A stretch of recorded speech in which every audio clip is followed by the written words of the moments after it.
मला तो दिवस आठवतोय. सदाशिव पेठमध्ये एक चौक आहे, त्या चौकामध्ये तोरणाच्या म्हणून आहे ते चौक आहे.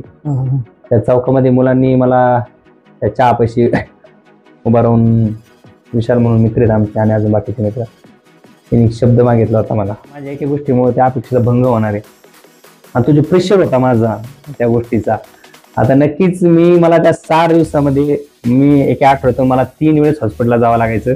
मी अक्षरशः शेवटला मला झोपेच्या गोळ्या खावा लागल्या. नमस्कार मित्रांनो, आपले या मराठी पॉडकास्ट मध्ये ज्याचे नाव आहे ऐकूया बोलूयामध्ये स्वागत आहे. मी आहे सायली कळमकर. नमस्कार, मी आहे चैतन्य कळमकर. आजचा हा प्रवास एक भन्नाट प्रवास आहे, ज्यामध्ये ज्ञान, गप्पा, मनोरंजन या सर्वांचा एकत्र संगम होणार आहे. तर मग सुरुवात करूया आपल्या या पॉडकास्ट मध्ये ज्याचे नाव आहे ऐकूया बोलूया. सायली, तुला काय वाटतं बरं, आजचं जग कसं आहे? आजचं जग हे एक स्पर्धेचं जग आहे. बरोबर आहे. आणि या स्पर्धेच्या जगामध्ये ही कॉम्पिटेटिव्ह एक्झाम आहे. ही कॉम्पिटेटिव्ह एक्झामचं जे वलय आहे त्याचं स्वरूप कसं आहे? ऍक्च्युली या सगळ्या क्षेत्रामध्ये कॉम्पिटिटिव्ह दिसून येते, म्हणजे सगळीकडे स्पर्धा दिसून येते. मग हे स्पर्धेचं जग म्हणणं साहजिकच आहे. ओके, मग ह्याच स्पर्धेच्या जगामध्ये जे गव्हर्नमेंट जॉबचे म्हणतो एक्झाम, त्या खूप महत्वाच्या आहेत. आणि आपल्यासोबत जे आज प्रमुख पाहुणे म्हणून आपल्याला लाभले आहेत ते म्हणजे विशाल जाधव सर. नमस्कार सर, तुमचं आमच्या या कार्यक्रमाचं हार्दिक स्वागत आहे. सरांचा तुम्हाला मी थोडक्यात परिचय करून देतो. सरांनी नुकत्याच एमपीएससीने घेतलेल्या ज्या कॉम्पिटेटिव्ह एक्झाम आहे त्याच्यामध्ये ओबीसी प्रवर्गात महाराष्ट्रामध्ये फर्स्ट रँक प्राप्त केली आहे. त्या अंतर्गत त्यांना पोलीस उपनिरीक्षक पद प्राप्त झालेलं आहे. आपण आज त्यांच्यासोबत स्पर्धा परीक्षा म्हणजे काय या विषयावरती चर्चा करणार आहोत. सर, स्पर्धा परीक्षा म्हणजे काय, किंवा जो स्पर्धा परीक्षेचा कसं स्वरूप असतं, आपण मगाशी ज्यावेळेस चर्चा केलं होतं, तुम्ही ज्या चर्चेमध्ये आम्हाला सांगितलं की तुमचा सरळ सेवा पासून आरोग्य सेवापासून एमपीएससी कडे टर्निंग पॉईंट झाला. हे नेमकं प्रवास कसा होता तुमच्या अभ्यासाचा, ह्याचा परीक्षेचा? तर सुरुवातीला माझं 2016ला माझी 12वी झाली. त्यानंतर मी ग्रॅज्युएशन ऍडमिशन घेतलं न्यूयॉर्क कॉलेजला BSc साठी. त्यानंतर 2016 ते 19 या काळात मी सर्व प्रकारच्या डिफेन्सची एक्झाम दिल्या. त्यात आर्मीची, एअरफोर्सची, नेव्हीची, staff selection commission, railway, order factory, post office, सर्व प्रकारच्या सरळ सेवाच्या एक्झाम्स मी दिल्या. त्यामध्ये मी एअरफोर्सला Garud commando, special security force, Indian नेव्हीमध्ये MR, ह्या SSR, या सगळ्या एक्झाम दिल्या. आणि प्रत्येक याच्यात मी ग्राउंड, पेपर, मेडिकल सगळे क्वालिफाय व्हायचो. ऑल इंडिया लिस्ट पर्यंत जायचो आणि ऑल इंडियाला 1-1, 2-2, 3-3 मार्कने फेल व्हायचो. असा माझा प्रवास 16 ते 19 पर्यंत कंटिन्यू चालू राहिला. आणि अशा प्रकारे वेगवेगळे 30 ते 40 एक्झाम मी त्या ग्रॅज्युएशनच्या पिरियडमध्ये फेल झालो. आणि त्या प्रत्येक एक्झाम मध्ये अपयश आलं. आणि असं नाही की पहिल्या स्टेजला, फायनल स्टेजला जाऊन मला ते अपयश आलं. या सरळ सेवा करत असताना ज्यावेळेस सगळ्या याच्यातून अपयश आलं आणि एक ग्रॅज्युएशन कंप्लीट होण्याचा काळ आला 2019ला, मला आठवतंय की मी इंडियन नेव्हीच्या ऑल इंडियाला फायनलला फेल झालो. त्याच्यानंतर सेकंड टाइम मला 6 महिन्यानंतर पुन्हा चान्स आला होता. त्यावेळेस मी ते एक्झाम देण्यासाठी पुन्हा तयार झालो आणि मी घरून निघालो होतो. गावात आलो. गावात आमच्या आत्या आणि मामा असतात. त्यावेळेस मामा माझे चांगले होते म्हणून ते आर्मीत असतात. मग ते सुट्टीला आले होते आणि बस 8:30ला होती. मला आठवते 8 वाजता मी त्यांच्या घरी होतो. हॉल तिकीट, बॅग वगैरे सगळी भरलेली, डॉक्युमेंट घेऊन एक्झामला जाण्यासाठी. मुंबईला एक्झाम होती. आणि तिने विचारलं कुठं चाललंय, म्हटलं की चाललोय नेव्हीच्या एक्झामसाठी. तर तिने विचारलं किती बेस होते एक्झाम, म्हणलं 10-12 बेसवर आहे एक्झाम. आणि त्यावेळेस मी लास्ट इयरला होतो BSc मॅथमॅटिक्सच्या. मग त्यावेळेस त्यांनी मला अपोज केलं की ते म्हटले की तू BSc मॅथ करतोय, तू ग्रॅज्युएशन करतोय आणि तू या एक्झामसाठी ट्राय करतोय. आतापर्यंत ठीक होतं की 3 वर्ष तो ग्रॅज्युएशन कम्प्लीट नव्हतं. मला असं वाटतं की तू अजून बेटर करू शकतो. माझा अकॅडमिक बॅकग्राऊंड म्हणजे मी पहिलीपासूनचा टॉपर होतो कॉलेजच्या, शाळेचा. त्यामुळे त्यांना आत्मविश्वास होता की मी नक्की होईल. त्यामुळे त्यांना अपोज करायचं कारण असं होतं की 100% आत्मविश्वास की तू काहीतरी बेटर करू शकतो. पण स्पर्धा अशी होती रिलेटिव्ह की बेटर करू शकतो आणि सध्या काहीतरी करायचंय, हे 2 गोष्टी वेगळ्या होत्या. पण तरीही त्यांनी मला ती गोष्टीला अपोज करून मला ती 8:30ची बस पण गेली माझी, मला जाऊन दिलं नाही. माझे 2 मित्र नगरला वाट पाहत होते एक्झाम जाण्यासाठी. ते इथून गेली, ती भरती पण झाली आणि त्याला आता सर्व्हिस करून 6 वर्ष पण झालीत. आणि त्यावेळेस मामांनी मला जे सांगितलं होतं ग्रॅज्युएशनच्या नंतर, मला त्यावेळेस वाटलं असेल की मी झालो असतो नेव्हीत तर छान झालं असतं, असं झालं असतं. पण आज मी ज्या पदापर्यंत पोहोचलोय, ज्या ठिकाणी आलोय मी, ह्या सगळ्या गोष्टीमध्ये, या प्रवासामध्ये नक्कीच मामांचा ते अनमोल वाटा आहे त्या गोष्टीमध्ये, की त्यांनी ती जी माझी पात्रता ओळखली होती, क्षमता ओळखली होती, आणि त्या गोष्टी ओळखून मला त्यांनी ते ऑपोज केलं त्या गोष्टीला जाण्यासाठी, आणि तू याच्यापेक्षाही चांगलं करू शकतो हा आत्मविश्वास त्यांच्या मनात होता.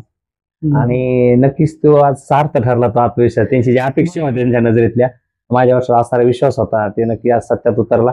पण ते सत्यात उतरताना मला 2019 पासून तर 2025 पर्यंत मी सातत्याने वारंवार प्रयत्न करावे लागले. आतापर्यंत मी 120+ एक्झाम दिल्यात.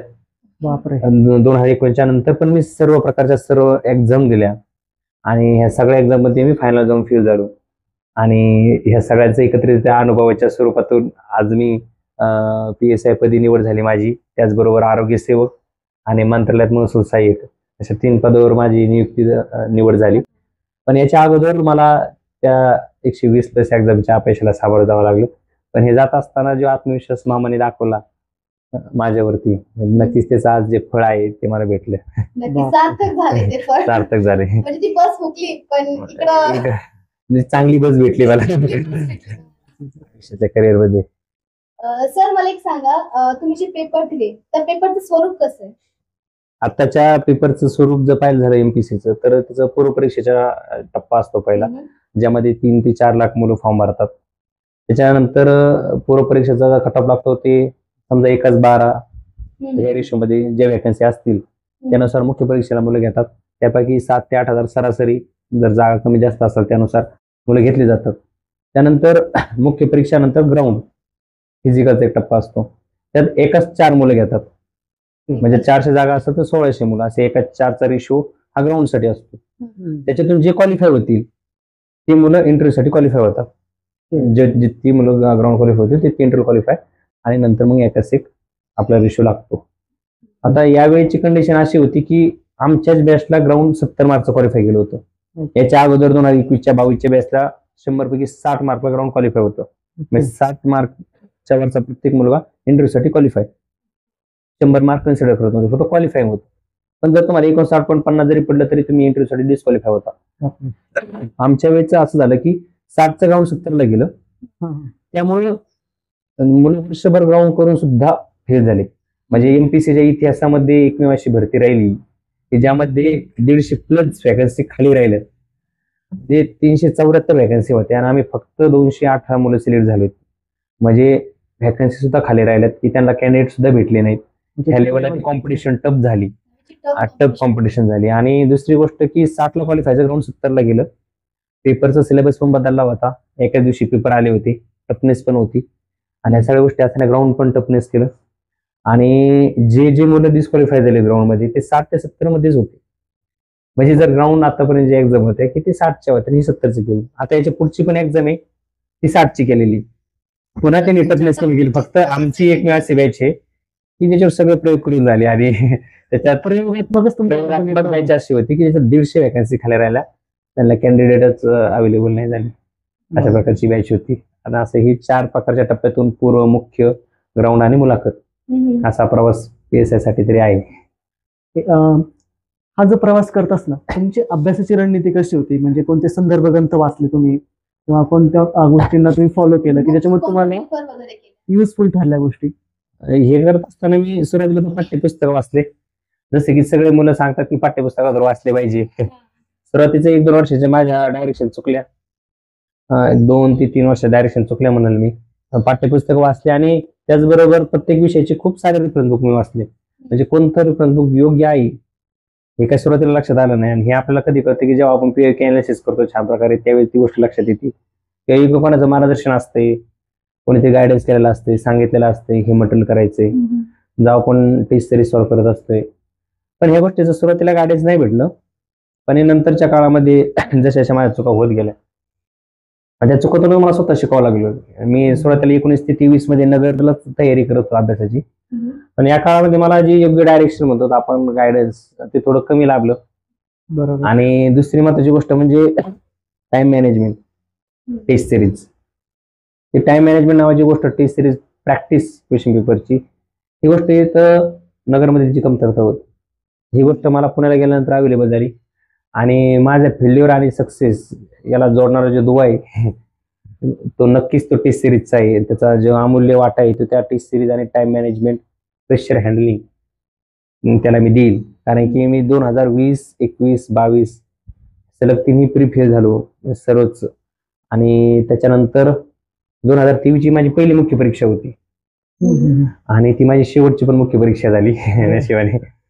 तर या ठिकाणी मी फक्त फरक एवढा होता की ही मुख्य परीक्षा मी पुण्याला दिली आणि पूर्व पण मी मुख्य पुण्यालाच दिली. आणि त्या ठिकाणी मी टेस्ट सिरीज जॉईन करून ते टाइम मॅनेजमेंट करून ते इम्प्रुव्हमेंट करून ते सगळे प्रेशर हँडलिंग वगैरे सगळ्या चुका टाळून हे यशापर्यंत येण्याचा मोलाचा वाटा राहिला. मी एवढंच सांगेन की संदर्भ पुस्तक आपण म्हणतो की कोणत्याही एक सब्जेक्टचं एक स्पेसिफिक संदर्भ पुस्तक पाहिजे तुमचं. आपण कधी कधी काय करतो, एक सब्जेक्ट घेतो, एक मित्र म्हटला ते रेफरन्स बुक वाचतो, त्या सब्जेक्टचं दुसरा मित्र म्हणलं की दुसरं रेफरन्स बघतो. आपल्या त्या जे बुक आहे ज्या सब्जेक्टचं त्याच्यावर आपला इतका विश्वास पाहिजे की समजा एका सब्जेक्टचे 15 क्वेश्चन येतात आणि आपल्या बुकमधून आपल्याला कळतं की 12 येतात आपल्या बुकमधून, बरोबर. 3 क्वेश्चन वेगळ्या बुकमधून येतात. तर आपला प्रयत्न हा पाहिजे की जर आपल्या बुकमधून 12 आले तर 12 आपल्याला आले पाहिजे. राईट आहे. 3 प्रश्नाची वाट नाही पाहिजे. मुलं काय करतात की 12 तर पडतात पण 3 पण त्या बुकमध्ये येते त्यासाठी अजून 2 बुक असते. कधी कधी काय होतं बाय चान्स की ते 3 पैकी एक क्वेश्चन येऊ शकतो तुमचा, पण इकडे 12 पैकी 7 येते, मग तरी पण 7 आणि 1 8च होतील. पण ज्यावेळेस आपण असं मानसिकता तयार करतो की माझ्या बुक मधून आलेला प्रश्न मला 1000% येणार, मग 3 कुठे लिहू, त्यावेळेस काय होतं की ते 12 पैकी आपण 12 जरी नाही आले तरी 11 तरी येतील आणि ते 3 पैकी आपला एलिमिनेशन वगैरे करून 1-2 येऊ शकतात. तर मला असं वाटतं की त्याच्यात आपण प्लस पॉईंट राहतो आपला नक्कीच की आपण जे रेफरन्स बुक यूज करतोय, जे मटेरियल यूज करतोय त्याच्यावर 100% आपला विश्वास असायला हवा की आपलं जे बुक आहे, आपलं जे मटेरियल आहे ते बेस्ट आहे आणि आपण त्याच्यात बेस्ट करायला पाहिजे. ते मटेरियलवर आपण ताबा एवढा पाहिजे की त्याच्यातलं जर आलं तर आपण काहीही सॉल्व्ह करू शकतो. मला असं वाटतं प्रत्येक व्यक्तीने, स्टुडंटने तयारी करत असताना जर काही गोष्टी लिमिटेड केल्या की प्रत्येक सब्जेक्टचं स्पेसिफिक मटेरियल, लिमिटेड मटेरियल आणि क्वालिटी मटेरियल. क्वालिटी म्हणजे जे मटेरियल मी करतोय ते इतकं क्वालिटी करेल की त्याच्यातलं काहीही कसंही आलं तरी मी करू शकतो. तर मला असं वाटतं की मेरिट कधी 100 पैकी 100चं लागत नाही. बरोबर आहे. एक स्पेसिफिक लेवलच मेरिट लागत असते. जर आपण त्या स्पेसिफिक मटेरियलला जर बेस्ट केलं तर मला वाटतं यशाच्या जे आहे ते यशापर्यंत माणूस लवकर पोहोचू शकतो. म्हणजे म्हणतात ना ह्याच्यात की खूप पुस्तकं वाचावे लागतात, खूप सगळं काही वाचावं लागतं, असं काही नाही ना, हे सगळं मिळते. वाचावं तर लागतच, नाही म्हणू शकत नाही, पण याच्यामध्ये तुमचा जो कोर पार्ट आहे, core subject, core reference book आहे त्याच्यावर तुमचा होल्ड सगळ्यात जास्त पाहिजे. त्याच्यानंतर तुम्ही ठरवलं पाहिजे की मी बाकीचं वाचेल. जसं की मी म्हटलं की 12 प्रश्नाचं मला आधी 100% यायला पाहिजे आणि माझ्याकडे राहिला तर मी 3 प्रश्नाचा विचार करेल. आपण अगोदर 3 प्रश्नाचा विचार नाही करायला पाहिजे, आपण आधी 12 प्रश्नाचा करायला पाहिजे.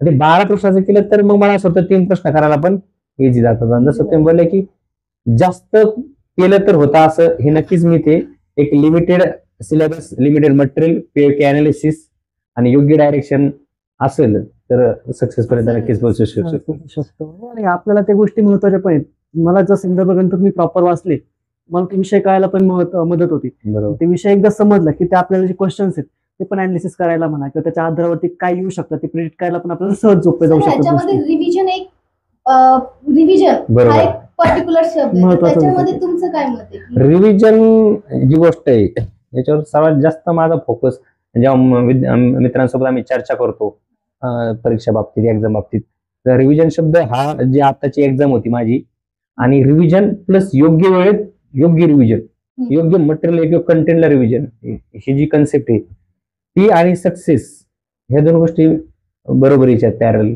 आणि की योग्य वेळेला योग्य रिव्हिजन, योग्य मटेरियलची, योग्य कंटेंटची झाली तरच आपण त्या रिझल्टच्या यादीमध्ये त्या PDF मध्ये आपलं नाव असू शकतं. जसं की मी थोड्या वेळापूर्वी सांगितलं की आतापर्यंतचा पॅटर्न होता की लँग्वेज व्हायची, लँग्वेजचा पेपर आणि त्याच्यानंतर 1 महिन्यानंतर GS चा पेपर व्हायचा, 1 महिन्याचा गॅप राहायचा GS मध्ये. फर्स्ट टाइम आमच्या वेळेस असं झालं की लँग्वेजचा पेपर सकाळी ठेवला आणि GS चा पेपर दुपारी ठेवला. म्हणजे तुम्हाला तयारी करत असताना ऍट अ टाइम तुम्हाला लँग्वेजची तयारी करायची आणि तुम्हाला GS ची पण तयारी करायची आणि दोन्हीचेही रिव्हिजन पॅरलल चालू राहून द्यायचे. मग आतापर्यंत जे पारंपरिक मेन्स करणारे मुलं होते ज्यांनी इंटरव्ह्यू दिली तर 5-6 वेळेस ग्राउंड दिले, त्या मुलांना ही गोष्ट करत असताना सवय होती 1 महिना सुरुवातीला ताकदीने लँग्वेज करा, नंतर GS करा. बरोबर. त्याला ऍट अ टाइम दोन्ही करायची सवय नव्हती. आणि या ठिकाणी माझा एक प्लस पॉईंट आहे की माझं वाचण्याचं स्पीड थोडं जास्त आहे. म्हणजे अंडरस्टँडिंग करून समजून घेण्याचं स्पीड जास्त आहे. रिव्हिजन जे म्हणतो रिव्हिजन करण्याचं फास्ट स्पीड आहे. म्हणजे मी पॉलिटी इकॉनॉमी सारखे काही बुक एक दिवसाच्या आत एक बुक रिव्हिजन करून समजून संपतो. अरे बाप. ते माझं ते स्पीड आहे वाचण्याचं आणि अंडरस्टँडिंग असल्यामुळे तो माझा प्लस पॉईंट राहिला की शेवटच्या काळामध्ये मुलांना पॅरलली जसं लँग्वेज आणि जीएस याची रिव्हिजन कशी मॅनेज करायची हे जमलं नाही. त्याच काळामध्ये मी दिवसाचे काही टप्पे पाडून त्यामध्ये लँग्वेज जीएस टेस्ट सिरीज ह्या सगळ्या गोष्टी ऍट अ टाइम केल्या आणि त्या ऍट अ टाइम करून जुळून आल्या माझ्या आणि ह्या योग्य वेळेस शेवटच्या काळामध्ये ते रिव्हिजन दिल्या आणि त्या रिव्हिजनचाच परिणाम असा झाला की मी मेन्सला 21 मार्चच्या लीडने बसलो होतो आणि मला नोव्हेंबर 2023लाच मला कल्पना होती, मला माहित होती की मी PSI होणार आहे. म्हणजे दीड वर्षापूर्वीच मला त्या गोष्टीची आयडिया होती की PSI तर मी नक्कीच होणार आहे, फक्त रँक खालीवर होईल. हा एवढाच मुद्दा राहिला होता फक्त. आणि शेवटच्या आदल्या दिवशी सगळे रेफरन्स बुक सगळे बुक्स माझ्या समोर होते लँग्वेज प्लस जीएसची. म्हणजे ते शेवटच्या आदल्या दिवशी पण मला आठवते की सकाळी बसल्यानंतर पूर्ण लँग्वेज, पूर्ण व्हॉकॅब्युलरी, पूर्ण जीएस, पूर्ण PAQचे क्वेश्चन्स पेपर, करंट अफेअर्स हे सगळं रिव्हिजन डोळ्या खालून घातलं फक्त पेजेस पडलं. आणि एक कॉन्फिडन्स असतो रिव्हिजनचा की मी सगळंच वाचलं, म्हणजे पेजेस हाताखालून घातले. हाच कॉन्फिडन्स दुसऱ्या दिवशी आपल्या एक्झाम मध्ये जाणवत. राईट आहे.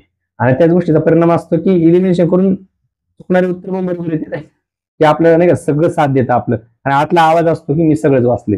राईट. आणि ते रिव्हिजनच कॉन्फिडन्स रिझल्ट मध्ये म्हणजे तुमची रिव्हिजन जबरदस्त होती. रिव्हिजन माझी त्याच्यावर तुमचा कॉन्फिडन्स लेवल पण त्या येस लेवलनी येस येस होता. मला योग्य वेळेत योग्य रिव्हिजन व्हायची. माझं स्पीड मला त्या ठिकाणी मला साथ दिली. म्हणजे अभ्यास करताना फक्त अभ्यास करून उपयोग नाही, तर कॉन्फिडन्स असणं पण तेवढंच महत्वाचं आहे. स्वतःवरचा आत्मविश्वास. मी असं म्हणाल की ह्या क्षेत्रात जेव्हा आपण अपयश येतो स्वतःवरचा आत्मविश्वास जो आपण आता शब्द बोलू सेल्फ कॉन्फिडन्स, मी माझ्या पूर्ण सगळ्या याच्यात माझ्या स्वतःला आणि सर्व मित्रांना एकच शब्द मी गोष्ट कन्सेप्ट सांगतो की आत्मविश्वास नावाची गोष्ट, स्वतःवर असणारा आत्मविश्वास, मी करू शकतो, ही गोष्ट खूप महत्वाची.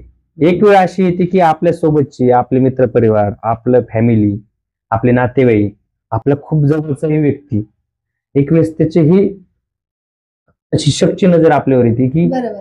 त्याला पण आपल्या पण असं वाटतं की हा हरलाय, हा होऊ शकत नाही, याच्याने होऊ शकत नाही, हा करू शकत नाही. जेव्हा असे निराशाच्या नजरेने आपल्याकडे पाहिलं जातं, असं होऊ शकतं. स्पर्धा परीक्षा क्षेत्र असं आहे की आता मी 120 प्लस एक्झाम मध्ये जर फेल होतोय, प्रत्येक वेळेस जर नाही म्हणतोय, प्रत्येक वेळेस मला अपयश येते, घरच्याला ती सवय लागली नाही ऐकायची, तर एक साहजिक आहे की घरच्याला पण असं वाटतं की हा होऊ शकत नाही.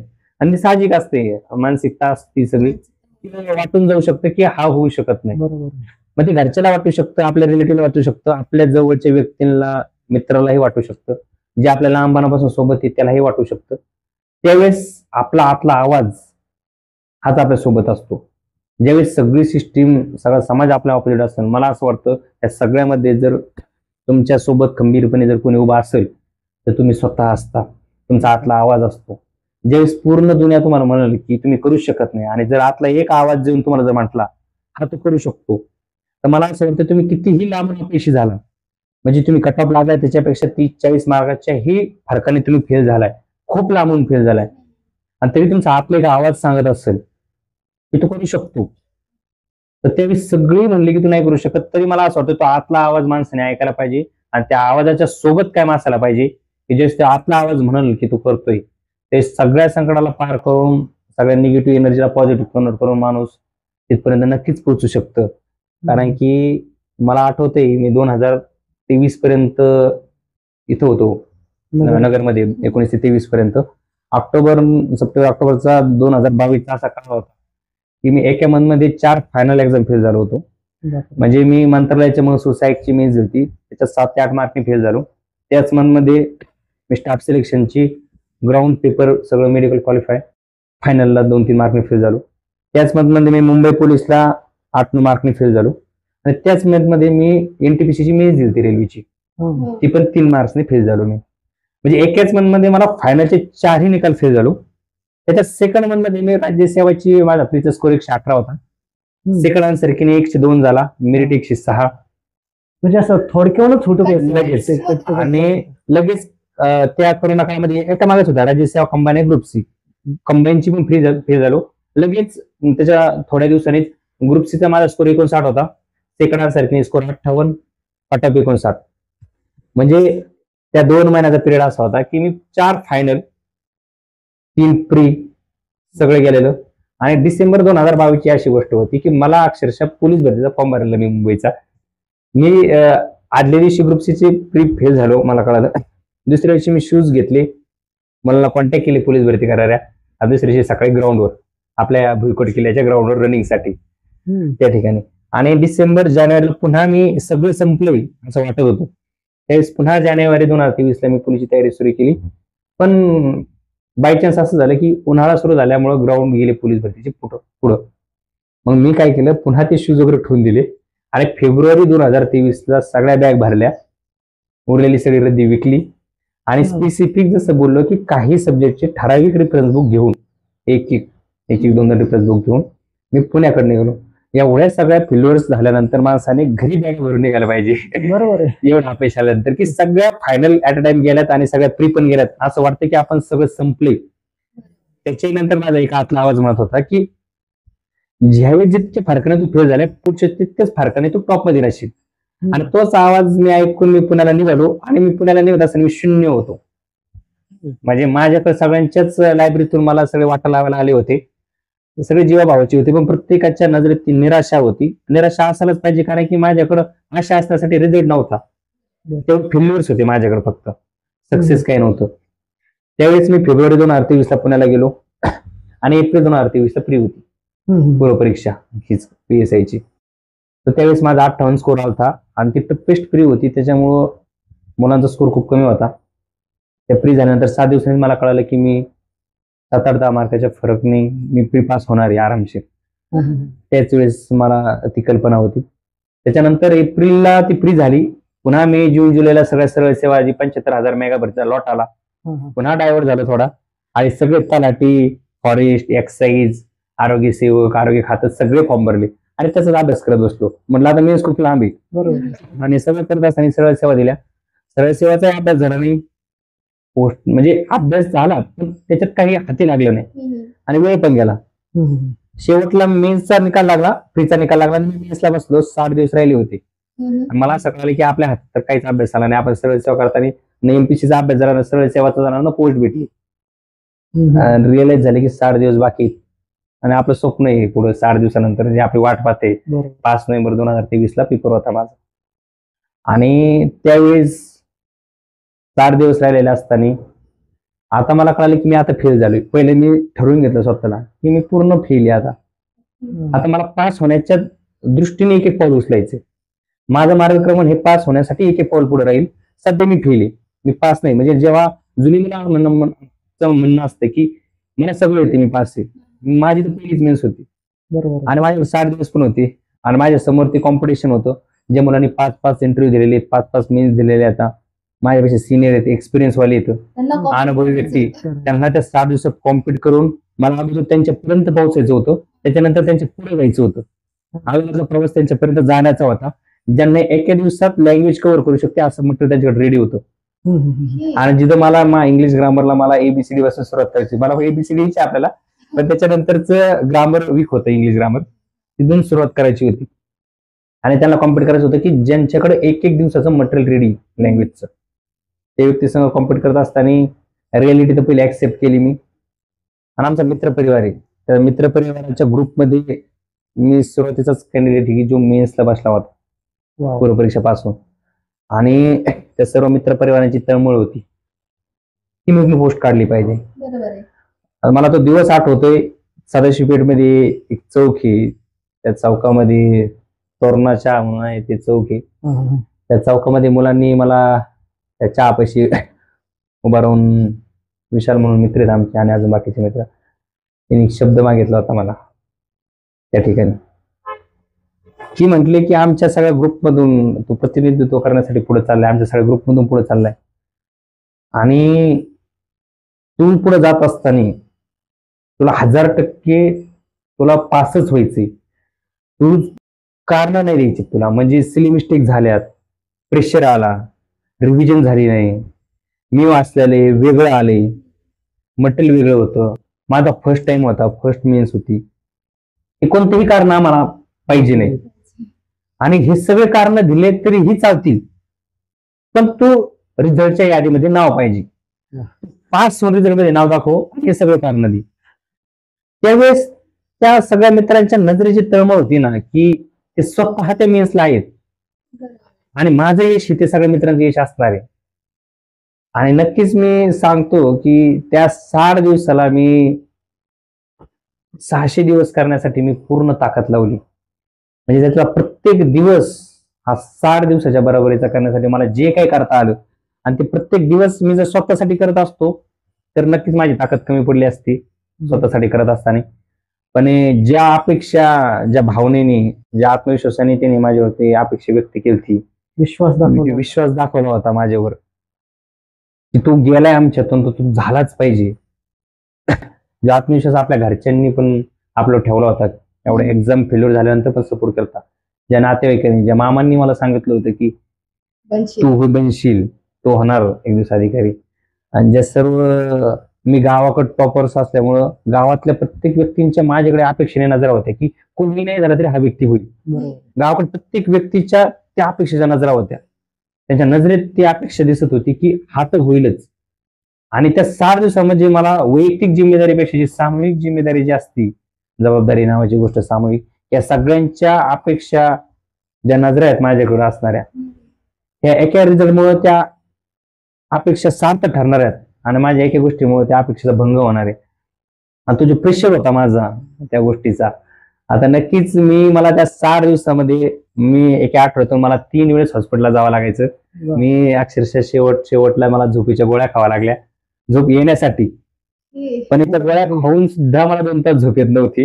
म्हणजे मला सवय होती रात्री 2 पर्यंत अभ्यास करायची, 2-3 पर्यंत. त्याच्यानंतर झोप येत नव्हती. मी टॅबलेट खाल्ले की त्याच्यानंतर पुन्हा 2 तास झोप येत नव्हती. मी पुन्हा बुक घेऊन बसायचो.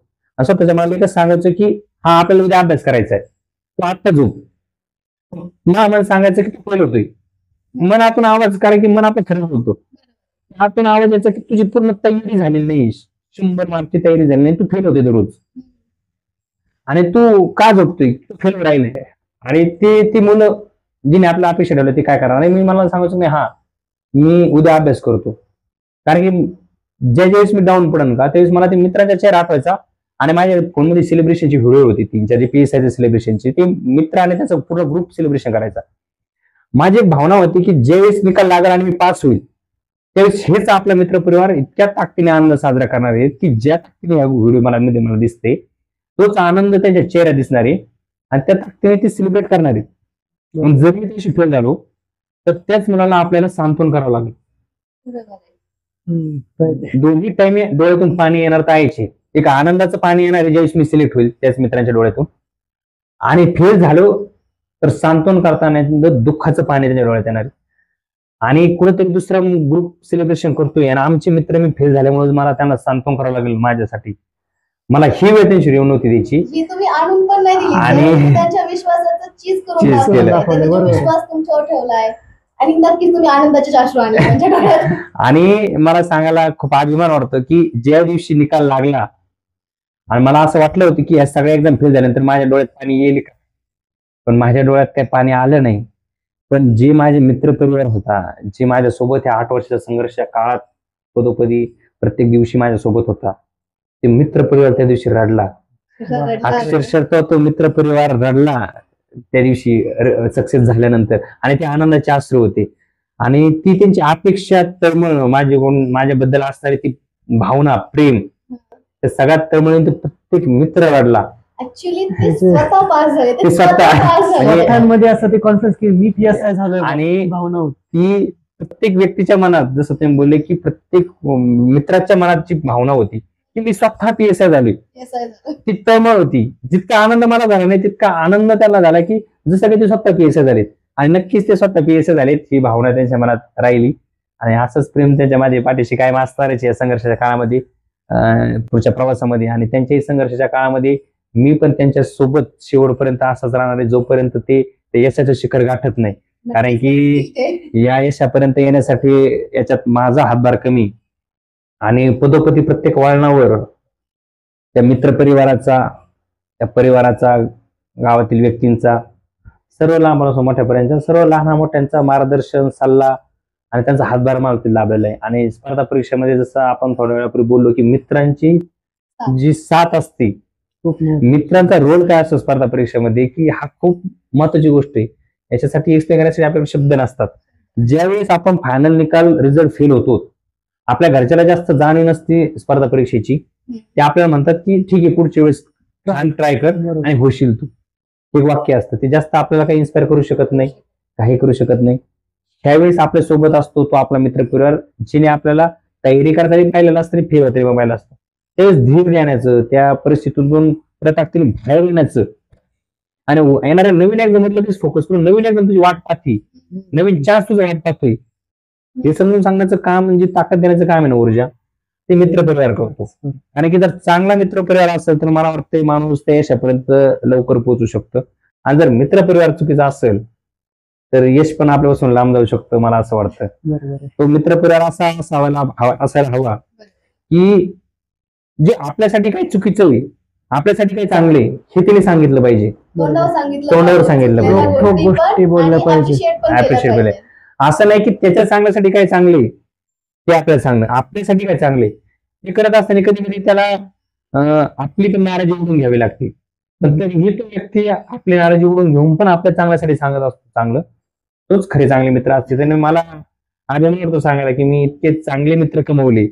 त्या आयुष्यात जर कोणी काही म्हटलं की घर परिवार रक्ताच्या नात्यानंतर जर तुम्ही काय कमवलं तर सगळ्यात अनमोल जी संपत्ती असेल तर ती जीवा भावाचे मित्र कमवले, ज्यांचं मी आयुष्यभर राहील आणि त्यांचे आभार मी कधीच व्यक्त करू शकत नाही.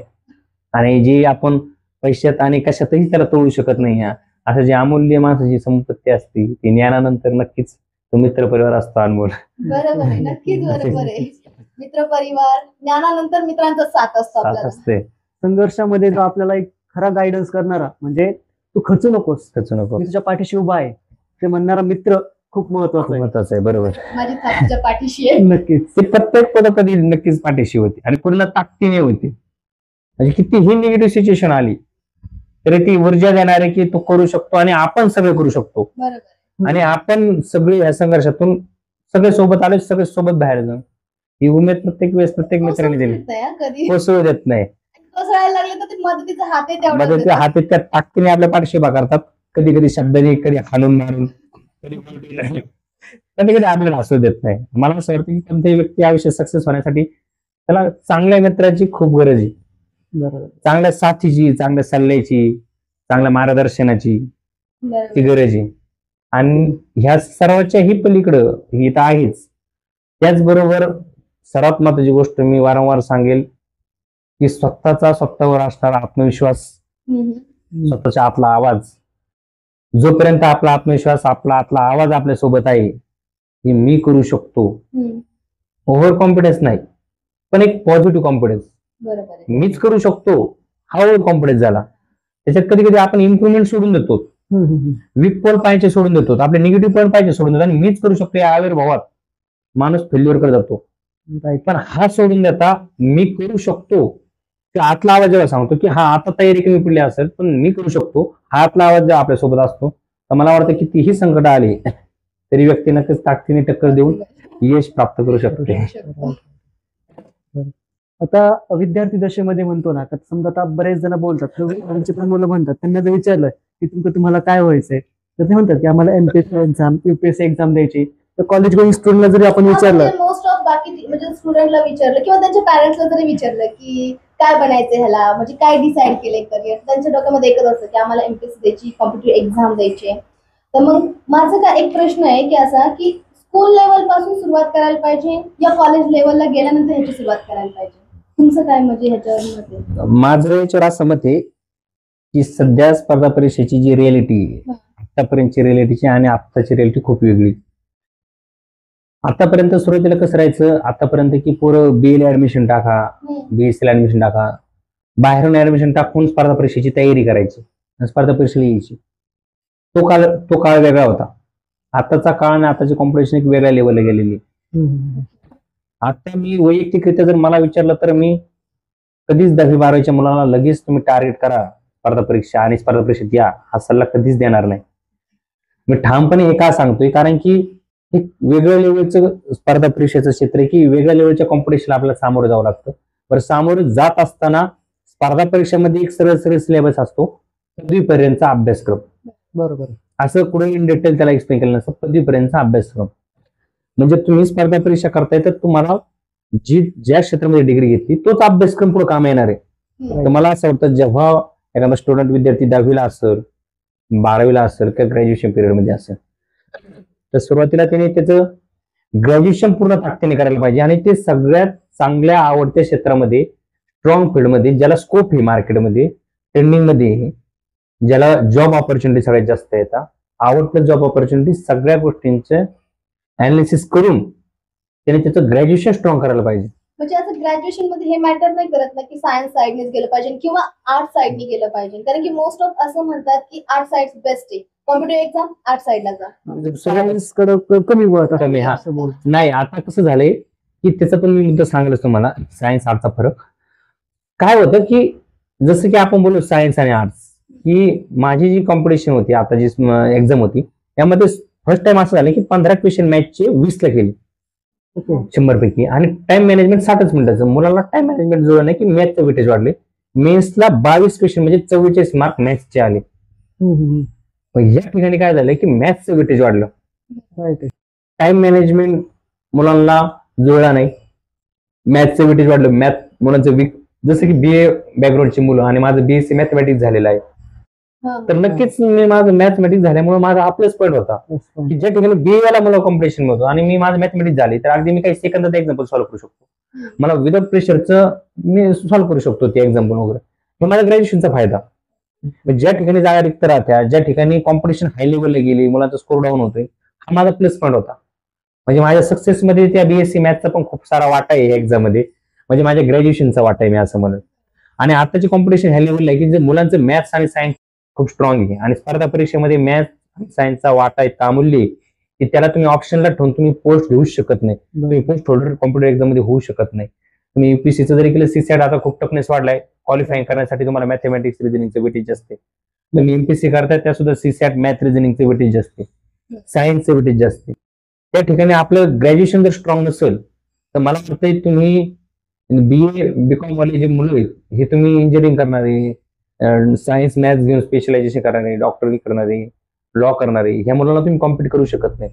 कारण की सध्या स्पर्धा परीक्षेमध्ये येणारे मुलं बीए बॅकग्राऊंड वाले, आर्ट्स बॅकग्राऊंड वाले असे नाहीत.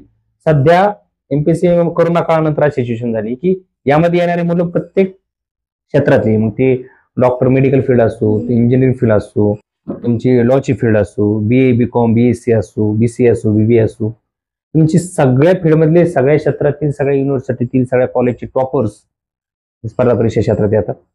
आणि नक्कीच हे जर टॉपर्स जर स्पर्धा परीक्षा क्षेत्रामध्ये येत असतील सगळ्या क्षेत्रातले, त्यांच्या क्षेत्रात, एरियात, जिल्ह्यात बेस्ट कॅन्डिडेट असलेले जर स्पर्धा परीक्षा क्षेत्रात येत असतील तर मला असं वाटतं की आपण साईड बाय साईड ग्रॅज्युएशन करून नॉर्मल एक बीए डिग्रीला ऍडमिशन टाकून तयारी करूया.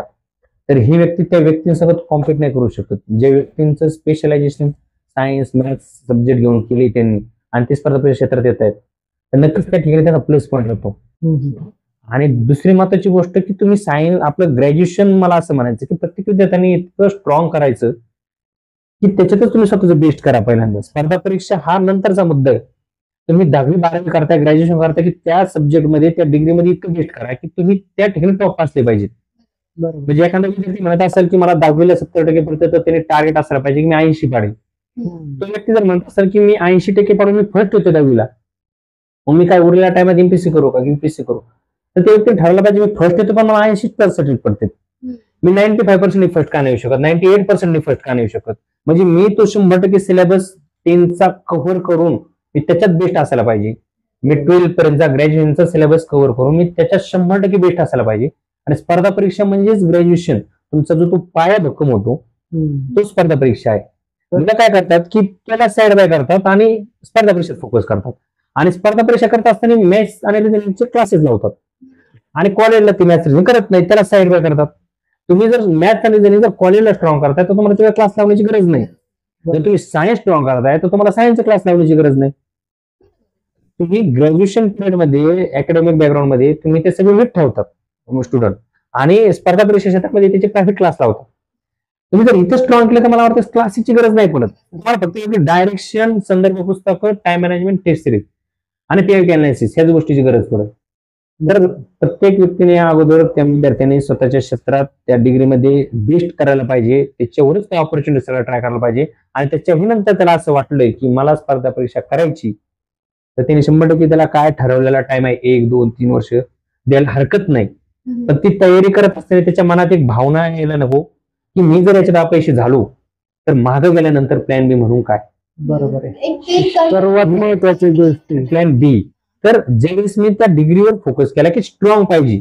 जर BA करणारा मुलगा जर स्पर्धा परीक्षा करत असेल आणि त्याला जर स्पर्धा परीक्षा करत असताना रिअलिटी की 0.01% मध्ये निकाल येतो, 99.99% मुलं फेल होऊन घरी येतात. आणि हे रिअलिटी करत असताना त्याला जेव्हा क्षेत्र सोडण्याची वेळ येते आणि प्लॅन बी म्हणून काहीतरी करायचं असतं, त्यावेळी जर त्याने त्याचं ग्रॅज्युएशन त्याचं शिक्षण जर स्ट्रॉंग फील्डमध्ये नसेल केलेलं तर त्याला खूप साऱ्या निराशाला आणि प्रॉब्लेम्सला सामोरं जावं लागू शकतं. जर त्याची डिग्री जर BA बॅकग्राऊंड मध्ये असेल तर त्याने क्षेत्र सोडताना काय विचार करायचा, BA वर काय करू शकतो तो. आमचे असे भरपूर मित्र आहेत त्यांना क्षेत्र सोडावं पण लागलं, पण त्यांची डिग्री पण BA BCom मध्ये ते काहीच करू शकत नाही. तुम्ही BA मध्ये तुमची काहीच ऑपॉर्च्युनिटी नाही, तुम्ही काय स्टँड घेऊ शकता. तुम्ही मार्केटमध्ये आता त्या तुमचं काहीच मार्केट व्हॅल्यू नसते, आपण काही करू शकत नाही. पण त्यावेळेस आणि तयारी करत असताना मग निराशा असते, फेल झाल्यानंतर काय, फेल झाल्यानंतर काय. ही जी निराशा असते ना ती लढताना पण पूर्ण टक्केने आपल्याला लढता येत नाही. कारण की बॅकअप माइंड मध्ये काय असतं की इकडे होणार नाही आणि नाही झालं तर मागेही काही नाही. अशा डबल निराशेने आपल्याला सामोरं जावं लागतं. पण ज्यावेळेस तुमचं ग्रॅज्युएशन पोस्ट ग्रॅज्युएशन इतकं स्ट्रॉंग असतं त्यावेळेस आपण स्पर्धा परीक्षा करत असताना नक्कीच त्याचा तर फायदा होतोच आपल्या सक्सेसमध्ये. पण बाय चान्स जर आपल्याला फेल्युअरला सामोरं जावं लागलं आणि जेव्हा आपण मागे वळून बघतो ते आपल्याला आत्मविश्वास असतो की इथून फेल झाल्यानंतर हे मी काहीही बेस्ट करू शकतो. त्या लेवलचं बेस्ट ग्रॅज्युएशन मी शिक्षण घेऊन ठेवलेलं आहे की त्याच्या बेसिसवर सुद्धा मी लाईफ मध्ये त्या क्षेत्रामध्ये बेस्ट करू शकतो. आणि हा कॉन्फिडन्स जेव्हा आपल्या मनाशी असतो तेव्हा मला असं वाटतं की आपण स्पर्धा परीक्षा करत असताना पूर्ण ताकदीने झोकून देतो आणि निराशा आपल्या पदरी येत नाही. बरोबर. म्हणजे आपण जे म्हणतो ना प्लॅन A आणि प्लॅन B हे दोन्ही पण सोबत पाहिजे, आपल्या सोबत पाहिजे. प्लॅन A हाच प्लॅन B आणि B हाच प्लॅन A. म्हणजे प्लॅन ग्रॅज्युएशन हाच तुमच्या स्पर्धा परीक्षेच्या सक्सेसचं रहस्य. आणि स्पर्धा परीक्षा फेल्युअर झाल्यानंतर सुद्धा तुम्हाला आयुष्याचं रहस्य हेच तुमचा ग्रॅज्युएशन तारणारा जो घटक आहे तो घटक नक्कीच तो ग्रॅज्युएशनचा आहे. मला असं वाटतं की मुलांनी ती गोष्ट करत असताना प्रत्येक ज्याच्यात जी गोष्ट करतोय ती बेस्ट करायला पाहिजे की त्या बेसिसवर जरा तुम्हाला कधीही काही करण्याची वेळ आली. जसं की मला स्पर्धा परीक्षा करत असताना एक आत्मविश्वास आता माझ्या कायम राहायचा की मी BSc मॅथ केलेलं आहे, मी कधीही मी कुठे क्लास टाकून मी आरामशीर माझा उदरनिर्वाह करू शकतो आणि त्या बेसवर मी माझं बेस्ट करू शकतो. या क्षेत्रात जरी मी फेल झालो तर मी त्या मॅथमॅटिक्स हा सब्जेक्ट मला कधीच मरून देणार नाही. मी कितीही कॉम्पिटिशन मध्ये स्पर्धामध्ये तो सब्जेक्ट मला नक्की तारील. या सगळ्या कॉम्पिटिशनच्या वातावरणामध्ये स्पर्धेच्या वातावरणामध्ये हा सब्जेक्ट मला कधीच मरून देणार नाही. आशेचा किरण सोबत घेऊन होतो आणि नक्कीच त्या आशेच्या किरणाचा उपयोग मला PSI होण्यासाठी त्याच किरणाचा मला नक्की फायदा झाला आणि त्याच्यामुळे इथपर्यंत मी पोहोचू शकलो माझ्या डिग्रीमुळे. अजून एक की असं प्रत्येकामध्ये एक पॉझिटिव्ह आणि एक पॉझिटिव्ह पॉइंट नाही, एक स्ट्रॉंग पॉइंट आणि एक वीक पॉइंट असे पॉइंट्स असतात. तर तुम्ही स्वतःबद्दलचे वीक पॉइंट कसे हेरले? बरोबर. आणि मग त्याला हेरल्यानंतर ते तुम्ही कसे टॅकल करू कन्वर्ट शकला?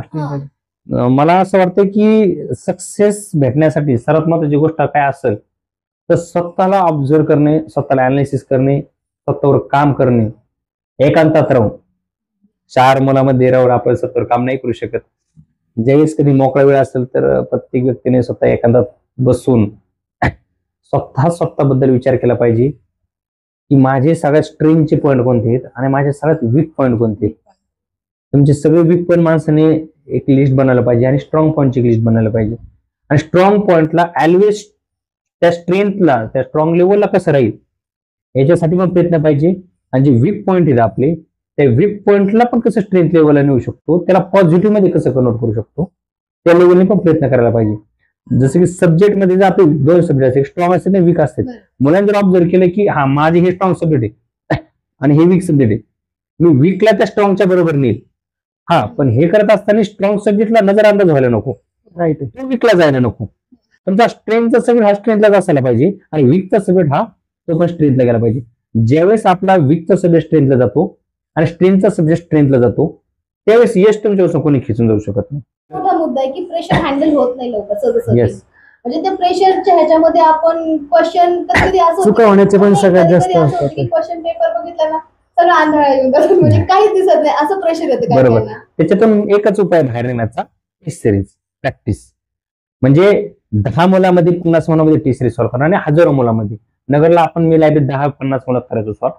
पुण्याला गेल्यानंतर पूर्ण 3 मजली बिल्डिंग हजारो मुलं टेस्ट सिरीज द्यायची आणि ते हजारो मुलं सॉल्व्ह करताना प्रेशर यायचं. प्रेशर आल्यानंतर चुका व्हायच्या आणि चुका झाल्या की आपण आपल्या खात्यात ह्या चुका होत्यात, आपण त्याच्यावर काम करतो आणि पुढच्या चुका कमी होतात. हेच माझं रहस्य राहिलं ते सक्सेसचं, की तिथं गेल्यानंतर टेस्ट सिरीज लावल्यानंतर जे प्रेशर आलं, प्रेशरने ज्या चुका घडल्या त्या कमी केल्या, मी त्याच्यावर इम्प्रुव्हमेंट केली आणि त्या कमी कमी करून फायनलला ज्या चुका होतील त्या टेस्ट सिरीजच झाल्या माझ्या आणि त्या कमी होऊन नक्कीच मला त्याचा फायदा झाला. हम्म. त्या प्रेशर हँडलिंगचा, टाइम मॅनेजमेंटचा, त्या अप्रोचचा, त्या बरोबर. लिमिटेड मटेरियलचा आणि लिमिटेड मटेरियलची योग्य वेळेत रिव्हिजनचा. म्हणजे सिस्टमॅटिक वेनी तुम्ही वेनी मी माझा लास्ट अटेम्प्टचा जो अप्रोच होता, या सगळ्या चुका टाळल्या मी. हा माझा प्रीचा अप्रोच झाला. तरीही काही चुका झाल्या, कारण की सगळ्याच इम्प्रुव्हमेंट करायला एक वेळेचं पण बंधन असते. मुलं काय करतात, बॅचला 90% वेटेज देतात, 10% त्याच्यावर काम करायला देतात आणि त्याला असं वाटतं की एखादी बॅच पाहिले, लेक्चर्स पाहिले, क्लासेस पाहिले की आपल्याला सगळं यायला पाहिजे आणि येतो. पण मला असं वाटतं ते फक्त आपल्याला कन्सेप्ट समजून देऊन डायरेक्शन देऊ शकतात, काम 90% आपल्याला करायचे. बरोबर. हे पण मी ऍक्सेप्ट केलं पहिल्याच काळात त्या लगेच. आणि 10% बॅचचं पाहून 10% संपलं. त्याच्यानंतर मी ते नोट्स घेतली. सुरुवातीच्या 1 रिव्हिजन, 2 रिव्हिजन, 3 रिव्हिजन मला काय कळालं नाही. मला क्वेश्चन कळत नव्हता, एरर कळत नव्हती, त्याच्यातली लक्षात येत नव्हती. पण मी 1, 2, 3, 4, 30 ते 40 प्लस रिव्हिजन मी त्या इंग्लिश ग्रामरच्या मटेरियलवर दिल्या. एक लेवल अशी आली की पुढच्या पेजेसवर काय आहे की नाही का, की ते शब्द येतं, त्याच्या पुढचं वाक्य काय असतील हे मनाच्या आतून वाटायला लागायचं. की रिव्हिजन इतके दिल्या मी, ती 40-50 रिव्हिजन दिल्या की एक वेळेस असं झालं की 5 ते 6 तासामध्ये मी इंग्लिश लँग्वेज करू शकतो. ह्या लेवलला मी तिथे पोहोचलो की मी पूर्ण लँग्वेज मी 5 तासात कव्हर करू शकतो त्या मॅक्झिमम रिव्हिजनच्या जोरावर. कधी कधी लक्षात नाही आलं तरी कळायचं की याच्यात हा एरर आहे, हा सब्जेक्टचा या शब्दाचा एरर आहे, हा सेंटेन्स मध्ये एरर आहे, हा एलिमिनेट करायचंय. पंक्च्युअलिटी मी त्या लँग्वेज मध्ये दिले की जिथं मी शून्य होतो तिथं आजही मी काही दिवसापूर्वी आता निकाल लागायच्या अगोदर मी 1.5 वर्ष गॅप पडलेला असताना आमच्या काही मित्राला शिकवत असताना मी पुन्हा 6 ते 7 तासामध्ये पूर्ण लँग्वेजची रिव्हिजन करून दिली त्यांना डिस्कशन मध्ये. आणि त्यावेळेस 1.5 वर्षाच्या गॅप नंतर सुद्धा मला ते पुढचे शब्द आठवायचे राईट. की याच्यानंतरचे काय, याच्यानंतरचे रूल्स काय आहेत, की ते माझ्या त्या 6 दिवसाच्या काळामध्ये मी पूर्ण माझ्या कंट्रोलमध्ये नव्हतं राहिलो. मला माहित होतं की इंग्लिश पोस्ट नाही आणि इंग्लिश केल्याशिवाय गत्यंतर नाही आणि इंग्लिशला आउट ऑफ मार्क घ्यावं लागतील किंवा त्या लेवलचे मार्क घ्यावे लागतील की जो सिलेक्ट होणारा कॅन्डिडेट मार्क घेतो. आणि 100% कोणीही करू शकतो आणि मला येत नाही तर मी करू शकतो हा आत्मविश्वास मी ठेवला होता, स्वतःवर विश्वास. तर मला येत नाही हे ठीक आहे, पण येत नाहीचा अर्थ मी करू शकत नाही असं नाही, मी 1000% करू शकतो. आणि त्याच आत्मविश्वासाच्या जीवावर मी पूर्ण ताकद लावली आणि नक्कीच मला छान स्कोर आला. आणि लँग्वेज आणि जीएसला मी त्या 21 मार्कच्या लीडनी मी ती पास झालो. आणि मागं काही रिझल्ट माझ्या इंग्लिशमुळेच गेली होती आणि शेवटला मी तो जो माझा निगेटिव्ह पॉईंट होता तो पूर्णपणे खोडून काढून मी त्याला पॉझिटिव्हच्या लाईन मध्ये आणून ठेवलं आणि सगळे निगेटिव्ह पॉईंट पॉझिटिव्ह लाईन मध्ये आली. म्हणजे मी त्या म्हणजे शेवटपर्यंत स्वतःला झोपून दिलं. अक्षरशः शेवटच्या आदल्या रात्रीपर्यंत मला पाठापर्यंत झोप नव्हती पेपरच्या. आणि मी जसं मी म्हटलं की टॅबलेट खायचो, मला असं वाटलं एक लेवलला की मला नाही का अशा आपण येडो होतो की त्या गोळ्या तर सुरू करायला लागायच्या, आपण येड्याच्या इस्पितळात जातो त्या टाईप, तर माझी कंडिशन नाही येणार असंही कधी कधी आतून वाटलं की मी माझ्या कंट्रोलमध्ये नाही बरोबर. आणि मला इथून पुढे असंच राहील का अशी कुठेतरी आतून भीती वाटायला लागली मला. पण ज्या दिवशी माझी मुख्य परीक्षेचा शेवटचा पेपर 4 वाजता संपला आणि मी संध्याकाळी झोपायला आलो, त्या दिवशी इतकी निवांत झोप लागली की मला कळलं की हा तो अभ्यासाचा आणि तो प्रेशर होता, म्हणजे मी ज्या अपेक्षा ठेवल्या होत्या सगळ्या, तो त्याचा परिणाम होता की मी माझ्या कंट्रोलमध्ये नव्हतो. आणि 4 वाजता पेपर हातून ओढला माझ्या, त्यावेळेस मला माहिती होतं माझी स्पर्धा संपली. जेपर्यंत पेपर ओढत नाही, लास्ट गोल करतोय मी, तोपर्यंत मी त्या स्पर्धा टिकून होतो. ज्यावेळेस ते पेपर घेऊन गेला त्यावेळेस माझ्या हातात काहीच नाही, आपण काही बदल करू शकत नाही विचार. त्यावेळेस मी निवांत त्या रात्री मी खूप आरामशीर झोपलो. आणि तर तुम्ही खूप परिश्रम केले. लक्ष पण खूप जबरदस्त आहे याचा. बरोबर. नक्कीच. आपल्या ह्या तुमच्यासोबत जो आम्ही चर्चा केली, म्हणजे आमच्या प्रेक्षकांना म्हणून आम्हाला म्हणा, ते खूप गोष्टी समजल्या. म्हणजे स्पर्धा परीक्षा नेमकं असतं काय, त्याचं स्वरूप कसं आहे, ह्याच्यामध्ये आपण स्वतःला कसं सामावून घेतलं पाहिजे, किंवा अभ्यास करताना फक्त अभ्यास की अभ्यास न करता बाकीच्या गोष्टी पण आपण हँडल केल्या पाहिजे. बरोबर, फक्त अभ्यास आपण म्हणतो की नाही फक्त अभ्यास एका ह्याच्याने बघायचं नाही, पण अभ्यास करताना बऱ्याचशा गोष्टी आपल्याला सामोरे येतात. तर बरोबर. कशा पद्धतीने टॅकल करायचं ते हे तुम्ही महत्त्वाचं महत्त्वाचं आहे. सांगितलं. त्याच्यात एक महत्वाची गोष्ट आहे, जसं आपण म्हणतो अभ्यासाबरोबर बाकीच्या गोष्टी. मुलांचं काय होते सध्या की मुलांना फॅमिली पण फक्त अभ्यासाचा प्रेशर आहे आणि मुलांना तो प्रेशर इतका सर्वस्वी होऊन जातो की मुलांना बाकीचे प्रेशर पॅरेंटली हँडल करू शकत नाही आणि तो प्रेशर हँडल करणं पण त्यांच्यासाठी असं वाटतं की खूप काही मोठी गोष्ट आहे. माझं वैयक्तिक काही गोष्टी मी आता जे सांगेल की मला त्याचं सांगण्याचं तात्पर्य असं आहे की ज्या मुलं ज्या अशा सिच्युएशन मध्ये असतील आणि त्यांना त्या परिस्थितीतून सगळं जर प्रेशर हँडल करावं लागेल त्यावेळेस त्यांना त्या गोष्टीची जी परिस्थिती आपण म्हणतो परिस्थितीचा बाऊ करणं. हम्म. आपण काही गोष्टी परिस्थितीवर सोडून देतो की माझी परिस्थिती अशी होती हम्म. म्हणून मी ते करू शकलो नाही, माझी परिस्थिती अशी होती म्हणून मी असं होऊ शकलो नाही, माझी परिस्थिती अशी असती, माझी इकॉनॉमिकल सिस्टीम अशी असते, Blame करू माझा नका. सपोर्ट असा असता तर मी यशस्वी झालो असतो. बरोबर. मी 6वीला होतो त्यावेळेस माझे वडील वारले आणि घरी आजी आजोबा आणि आई हे तिघं होते, शेती करत होते सगळे. आणि 6वीला असण्यापासून मी सगळी शेतीची कामं हँडल केली, म्हणजे नांगरणी, पेरणी, बरोबर. जनावर सांभाळणं, शेतीची कामं करणं. आईने सुद्धा नांगर हाकणं, बैलगाडी चालवणं ह्या सगळ्या गोष्टी केल्या आहेत. आजोबांनी ते एक एज झाले 70-75 त्या एज मध्ये गुरं सांभाळले, त्या गोष्टी केल्यात. आणि ह्या सगळ्या गोष्टी करत असताना मी लहानपणापासून असं नाही की फक्त शाळा, मी शाळेत पण प्रत्येक वर्षी टॉपर होतो. पण टॉपर होतो म्हणजे मला सगळंच घरी फुल टाइम अभ्यासालाच भेटायला पाहिजे अशी माझी कधी तळमळ पण नव्हती, अपेक्षा पण नव्हती. पूर्ण शेतीची कामं हँडल करून उरेल त्या टायमामध्ये मी माझं 100% बेस्ट देऊन टॉपर मीच असलो पाहिजे. ती 1000% मी अपेक्षा राहायची की टॉपर मीच राहणार, ही पण अपेक्षा त्या परिस्थितीत माझी असायची आणि मीच राहायचो. निकालाच्या आधीच मला माहित राहायचं की टॉपर तर फर्स्ट मीच राहील. आणि ह्या गोष्टी करत असताना जेव्हा स्पर्धा परीक्षा सुरू केली मी 19 ते 25 पर्यंत आतापर्यंत का नगरला असताना मी शनिवार रविवार गावाकडे जाऊन पूर्ण शेती मी हँडल करायचो, सगळी शेती मी पाहायचो, ते सगळे कामं मी पाहायचो आणि ते सगळे कामं केली. संध्याकाळी 5-6 वाजता सगळी शेती हँडल केली की 6 वाजताच्या बसने मी नगरला यायचो. पुन्हा रात्री 6 ते लायब्ररीला पण 12-1 पर्यंत बसायचो मी.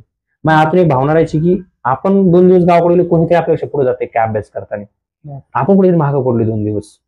तेच नाही, पूर्ण बॉडी दमलेली राहायची, पूर्ण बॉडी साथ देत नाही, बॉडी डाऊन करते, एक माइंड साथ देतोय की तुला करायचंय.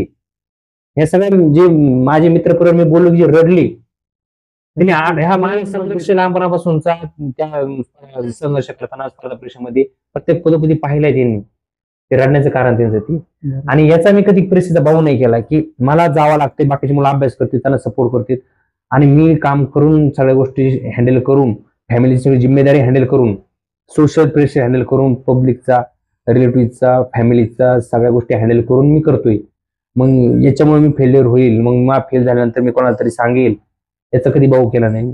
पुण्याला असताना सुद्धा काही प्रॉब्लेम आले ते मी पुण्यावरूनही कामासाठी गावाकडे यायचो ते टाइम काढून. कधी कधून गावाकडच्या कामाचं नियोजन मला पुण्यामधून लावावं लागायचं, तिकडून हँडल करावं लागायचं मला गोष्टी, मजूर हँडल करणं, त्या गोष्टी करणं, सगळ्या कामाच्या करणं. आणि ह्या सगळ्या गोष्टी मी मेनच्या त्या 60 महिने दिवसाच्या काळामध्ये सुद्धा मला हँडल करावं लागल्या, त्या घडल्या.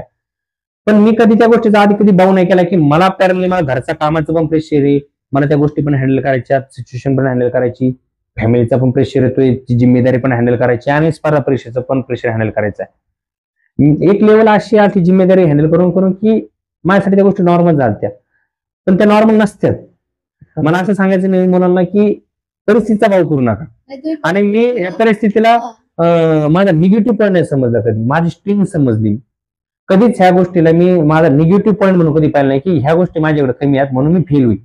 माझ्याकडे ह्या गोष्टीचा अनुभव आहे, माझ्याकडे लहानपणापासून जिम्मेदारी पडली, मी ते जिम्मेदारी म्हणून मी जिम्मेदार बनलो, तर मी यांच्यापेक्षा जास्त लवकर सक्सेस होऊ शकतो. हा मला ते पॉझिटिव्ह अँगलने अप्रोच मी पाहिलं, यांच्यापेक्षा जास्त लेवल मी प्रेशर हँडल करू शकतो आणि बऱ्यापैकी मी ती सिच्युएशन हँडल करून पोहोचू शकतो. आणि ते भाव न करता पूर्ण ताकदीने लढण्याला मला जर कोणत्या गोष्टीने ताकद दिली असेल तर मला या परिस्थिती या गोष्टीने दिली. आणि त्यामुळे मी सर्वांना एकच सांगेन त्या मुलांना की कधीही इकॉनॉमिकल सिस्टीम सपोर्ट तुमच्या सोबत असेल, फॅमिली तुमच्या सोबत असेल, आपल्याला काही प्रॉब्लेम असतील नसतील, सपोर्ट असेल नसेल, या गोष्टीचा कधीही भाव करू नका. फक्त स्वतःसोबत ताकदीने उभा राहा, आपल्या आवाजासोबत उभा राहा आणि कोणत्याही सिच्युएशन मध्ये त्या प्रॉब्लेम मधून पॉझिटिव्ह अप्रोच सापडून त्याच्यातून सोल्युशन कसं काढू शकतो आपण, की त्याच्यातूनही काही सोल्युशन असू शकतात. ते सोल्युशन काढून पुन्हा योग्य डायरेक्शनला घेऊन कोणत्याही क्षेत्रामध्ये स्पर्धा परीक्षेने कोणतेही क्षेत्र असो त्याच्यात योग्य पॉझिटिव्ह अप्रोचने आपण कसे ते सोल्युशन फाइंड आउट करू शकतो आणि पोहोचू शकतो फायनल पर्यंत, याचा विचार मुलांनी नक्कीच करायला पाहिजे. आणि हे सर्व जर मुलांनी जर नजरेसमोर ठेवून केलं, डिप्रेशन मध्ये जाण्याच्या ऐवजी त्या चान्सेस पॉझिटिव्ह अप्रोचने पाहिल्यानंतर सोल्युशनचे चान्सेस कसे जास्त आहेत याच्याकडे जर पाहिलं तर डिप्रेशनच्या ऐवजी आपण त्या सक्सेस कडे जास्त जाऊ शकतो, असं मला नक्कीच वाटतं या ठिकाणी. म्हणजे छान प्रेक्षक वर्गांना समजलं असेल की ऍक्च्युली सरांना काय संदेश द्यायचा असेल, तुमच्यामध्ये मनामध्ये जे काही क्वेश्चन्स वगैरे असतील, आय होप सो त्यांच्या मनातल्या क्वेश्चनचे आन्सर मिळालं असेल, निराकरण झालं असेल या सर्व गोष्टींमध्ये. नक्कीच झालं असेल. तुमच्यासोबत बोलून खरंच खूप छान वाटलं सर.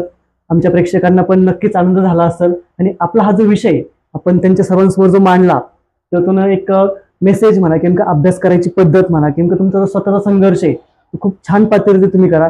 कोणत्याही गोष्टीचा बाऊ न करता तुम्ही सतत लढत राहा, यश भेटत राहील. ब्लेम नका करत जाऊ की मी असं असतं तर मी हे केलं असतं ते केलं असतं. जशी परिस्थिती ऍक्सेप्ट केली फक्त त्याच्यावर मात करा. नक्कीच आपण असंच नवीन नवीन विषयासह नक्की भेटत राहणार आहोत. आज सर तुम्ही इथं आलात त्याबद्दल सर तुमचं खरंच मनापासून आभार. धन्यवाद. तुम्ही सुद्धा आमच्यासोबत नक्की जोडत राहा तुमच्या आमच्या या मराठी पॉडकास्ट सोबत, ज्याचं नाव आहे ऐकूया बोलूया. धन्यवाद.